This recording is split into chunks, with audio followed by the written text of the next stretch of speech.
ayokong makasigaw ay agang-aga.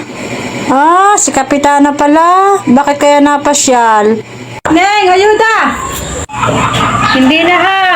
Maraming salamat na lang ho, Kapitana. Neng, madami ako ngayon dalang ayuda. Ay, oh, meron ako din, Neng. Magi. Meron ako mga meatloaf. Itong mga corned beef. Oh, alin ang gusto mo? Gusto mo? Lilista kita sa ayuda? Ha? Hindi na ha, Kapitana. Hindi na ako kukuha. Hindi na. Ha? Ay, bakit ayaw mo ng ayuda, Nini? Bakit ayaw mo? Ay, kung ayaw mo nitong mga grocery, kung ayaw mo nito, ay, meron din ako din yung mga kumot. Kumot. Gusto mo, ililista na kita. May dalang kumot. Unahin, sari-sari, ari. Marami pa din yung iba. Lilista na kita sa ayuda. Hindi na ha. Maraming salamat na lang ho, Kapitana. Kumuha ka na, Neg. At talagang napakarami ngayong ayuda. Tambak sa barangay hall. Eh siya, baka isang araw ay maubusan ka na naman.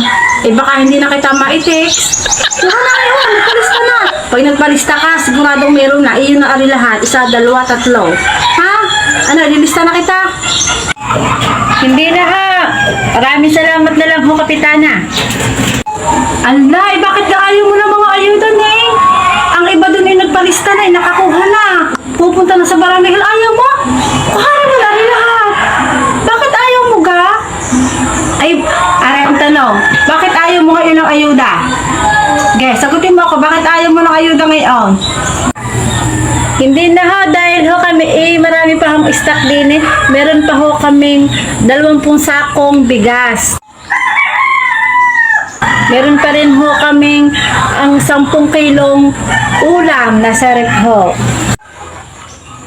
Meron din ho kaming ang 5 kahong magi at 5 kahong sardinas. Madami pa ho din eh. At ang aming rep ho ay punong-puno pa. Hindi na ho magkasya lahat ho ay talagang siksika na sa rep ang aming mga pagkain doon. Hindi na ho, Kapitana, hindi na. Ala, ay siya. Kung ayaw mo ng ayuda, ay di ako aalis na. Ang iba kayo naghahabol sa akin para magkaroon ng ayuda. Ay ikaw nga, ibinibigay ko na nga at lahat, ayaw mo pa. O aalis na, bahala ka. Ang dami pa sa barangay hall ha. Sinasabi ko sa iyo, kung ayaw mo, ay di huwag.